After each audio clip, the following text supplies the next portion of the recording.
इकाई 6 सुबह प्रश्न कथाएं। उसमें प्रश्न पहला है, निम्नलिखित प्रत्येक प्रश्न के उत्तर के लिए दिए गए विकल्पों में से सही विकल्प चुनकर उनका क्रम अक्षर प्रश्न के सामने दिए गए कोष्टक में लिखें। उसमें पहला है, रेशमा अब खाली जगह साल की लड़की है, उसमें सी 11। दूसरा है, रेशमा की माँ क्या बनाना चाहती थी, डी लड्डू।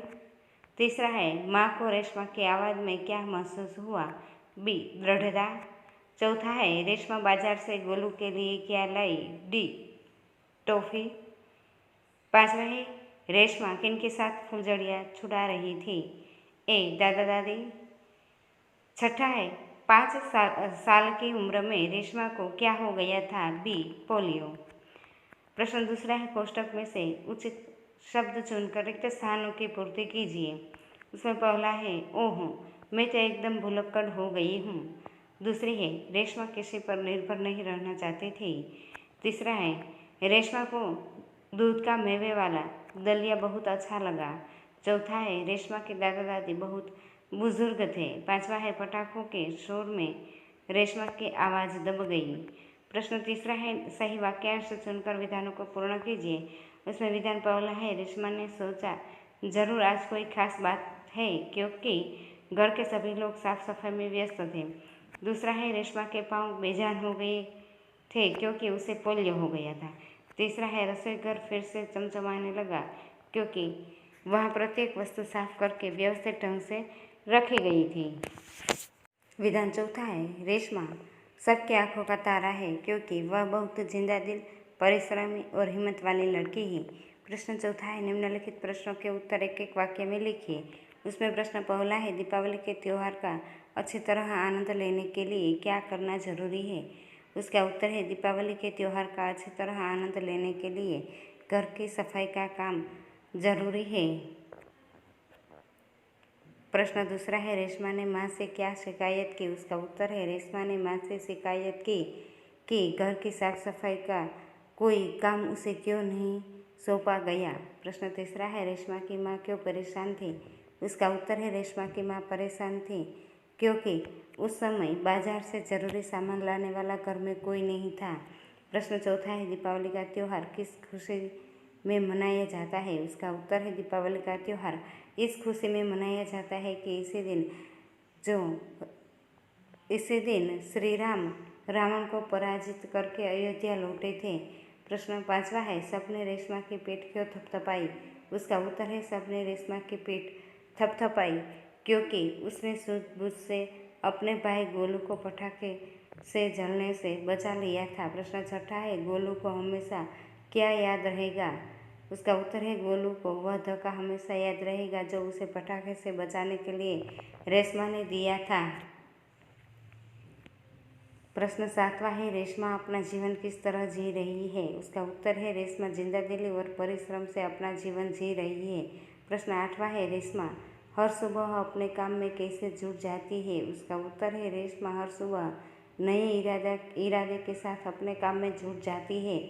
प्रश्न नौवां है, माँ ने रेशमा को बाजार क्यों भेजा। उसका उत्तर है, माँ को लड्डू बनाने के लिए कुछ सामान की ज़रूरत थी, इसलिए माँ ने रेशमा को बाजार भेजा।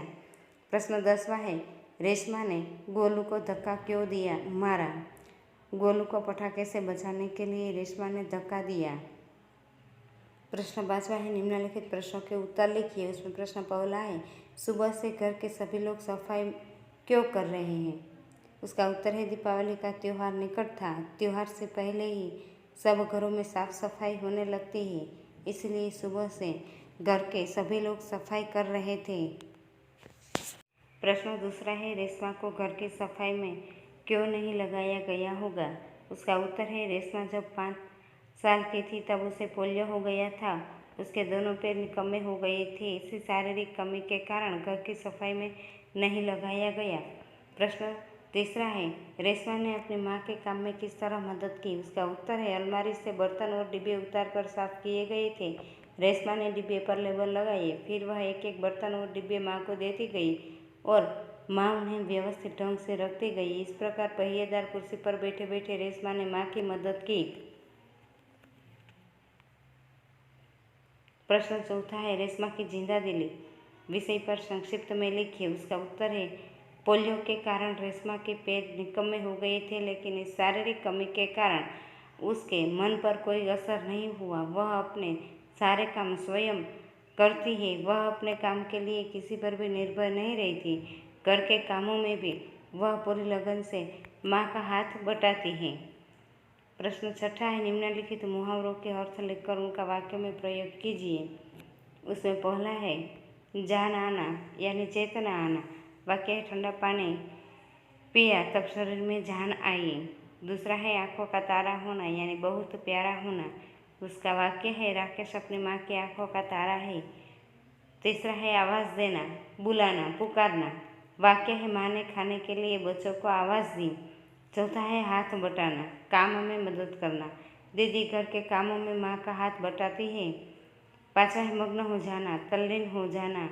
वाक्य है, मैदान में जाकर हम खेल में मग्न हो गए। छठा है, पीठ थपथपाना यानी शाबाशी देना। वाक्य है, मुझे प्रतियोगिता में इतने इनाम मिलने पर पिताजी मेरी पीठ थपथपाई। प्रश्न सातवां है, निम्नलिखित शब्दों को वाक्य में प्रयोग कीजिए। उसमें पहला है, मंडराना यानी आकाश में काले काले बादल मंडराने लगे। दूसरा है, बाधा, हमारे रास्ते में कई बाधाएं हैं। उत्सुकता, मुझे मेला देखने की बड़ी उत्सुकता थी। चौथा है, दृढ़ता, व्यायाम से शरीर में दृढ़ता आती है। पांचवा शब्द है, बुजुर्ग, हमें बुजुर्गों का आदर करना चाहिए। छठा शब्द है, व्यस्त, सुबह होते ही सब अपने अपने काम में व्यस्त हो गए। अब प्रश्न आठवां है, निम्नलिखित वाक्य में से विशेषण छांटिए। उसमें पहला है, आसमान में काले काले बादल छाए हुए हैं। उसमें विशेषण है काले काले। दूसरा है वाक्य, ऊंचे पेड़ पर सुंदर फल लगे हैं। उसमें विशेषण है ऊंचे और सुंदर। तीसरा है, सफ़ेद बकरी हरी घास खा रही है। उसमें विशेषण है सफ़ेद और हरी। वाक्य चौथा है, छोटा बच्चा फिसल गया। उसमें विशेषण है छोटा। पांचवा वाक्य है, कक्षा में 10 लड़कियां बैठी है। उसमें विशेषण है 10। वाक्य छठा है, कुत्ता वफादार प्राणी है।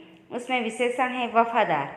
अब हम देखते हैं प्रश्न 9वां, निम्नलिखित शब्दों को शब्दकोश के क्रम में लिखिए। उसमें शब्द है, मेहनत, भूकंप, सुंदर, मरीज, श्रेष्ठ, निर्दोष, तूफान, अंगूर, आकाश, लंबी। अब हम उसे शब्दकोश के क्रम में लिखते हैं। उसमें पहला शब्द आएगा अंगूर, आकाश, तूफान, निर्दोष, भूकंप, मरीज, मेहनत, श्रेष्ठ, लंबी, सुंदर। Thank you.